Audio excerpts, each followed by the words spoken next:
Senate Bill SB 1430. The short title here is Highly Fatal Definition. This bill was introduced by Senator Townsend, and it is aimed at curbing some of the powers that the governor has regarding what to do about a pandemic. And the bill itself, the basic idea of the bill is very good because we really need a balance between the two, the legislature and the executive branch.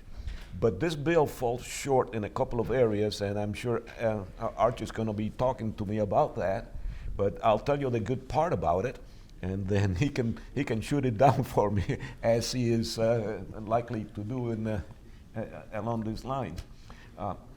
Basically, it has four general provisions and then sub provisions in between there. The number one is that it allows the governor to encourage rather than mandate, and that's a big change.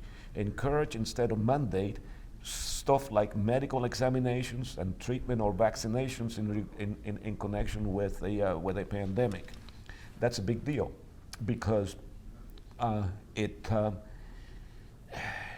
reduces that power of actually mandating these things. So that's a good part of the bill. At least in my opinion, it is. A second provision of the bill is that it limits the government's authority to isolate and quarantine people. Again, it has to do with not isolating everybody, just the people who are infected. So again, it also caps the period of isolation to 30 days.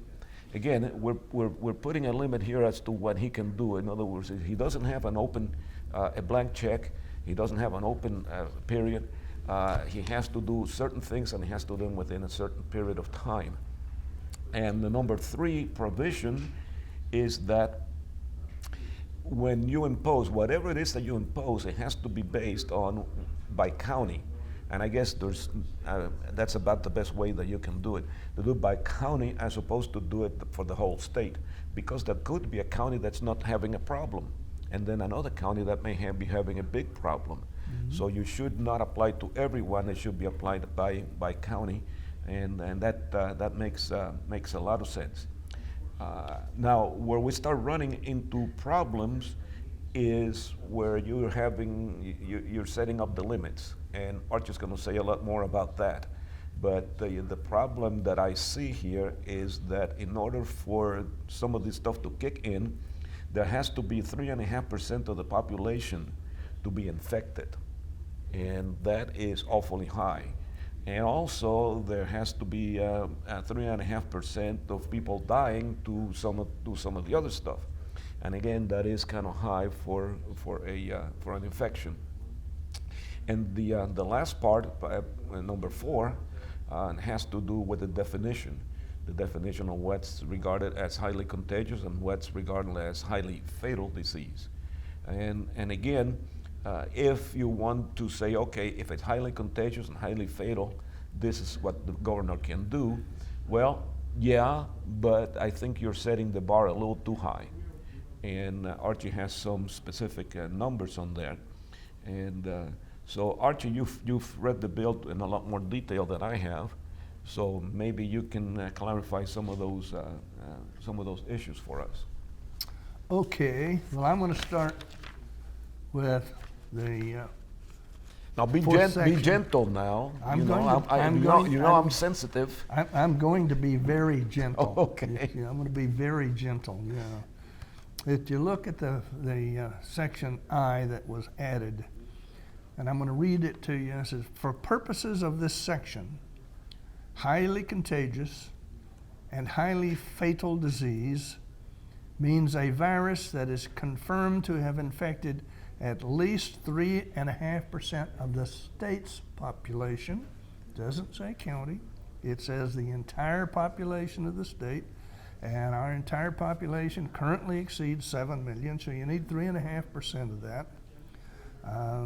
In the preceding 6 months. And there is the thing that kills the effectiveness of this bill. and that has a death rate of at least 3.5% when dividing the number of individuals that are confirmed to have died from the virus in this state by the total number of individuals in this state estimated to have been infected by the virus. Okay? Now, Governor Ducey declared an emergency in this state in March of 2020. So let's make it April of 2020. So we have to have 3.5% of the state population, and 3.5% of the state population that were infected and died would be 245,000 people. That takes us back to October of 2019. We didn't have a virus in 2019. I mean, maybe China did, but there was nothing declared in the United States. So that renders this code, this bill would have no effect upon our current pandemic. It just wouldn't. Now, let's go a little bit further. So far, in the state of Arizona, we have had, and this is update, I mean, it goes update every day it gets higher, I suppose. But whenever I checked this out, and it was, I believe, yesterday, the state of Arizona had 15,084 deaths out of 802,000 cases, or a death rate of 1.8%. We don't get to the 3.5%. So, I mean, it doesn't, again, the bill doesn't apply.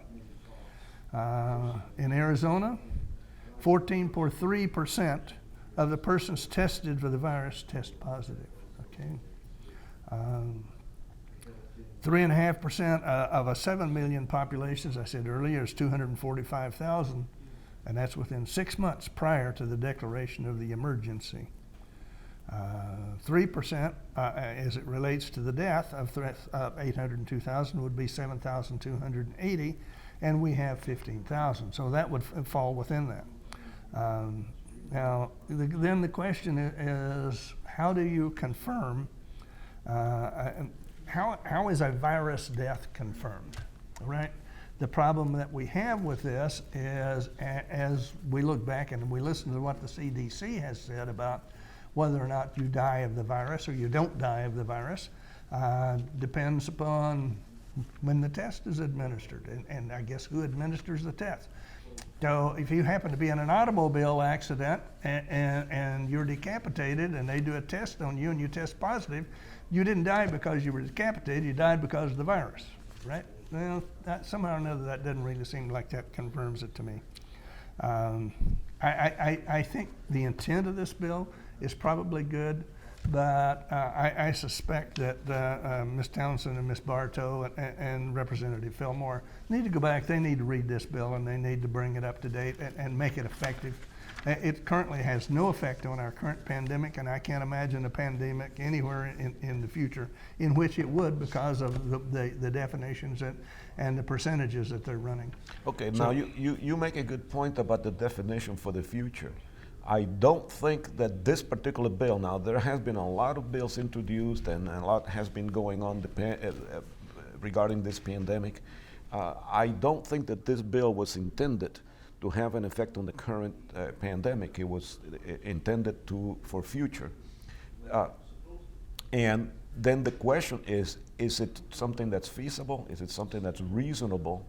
And all I know, and I should have checked this, and I apologize, I know that it passed the Senate Government Committee, and the vote was 4-2. However, I did not check to see if this bill was amended in committee or not. If it was not amended, if it's still the way it reads, the way it was originally, this is not going to be a good bill, okay? And somewhere along the line, somebody's going to have to bring this up. That the numbers just do not make any sense. For example, the 6-month period prior, that's a lot of months to have a pandemic going on before you react to it. It is. Yeah. So that should not be, that 6 months should not be there. If we're going to have a period, it should be much, much shorter. And the other thing is that that 3.5% is also quite high. It is? So, Well, I mean, it depends on how you're applying the 3.5%.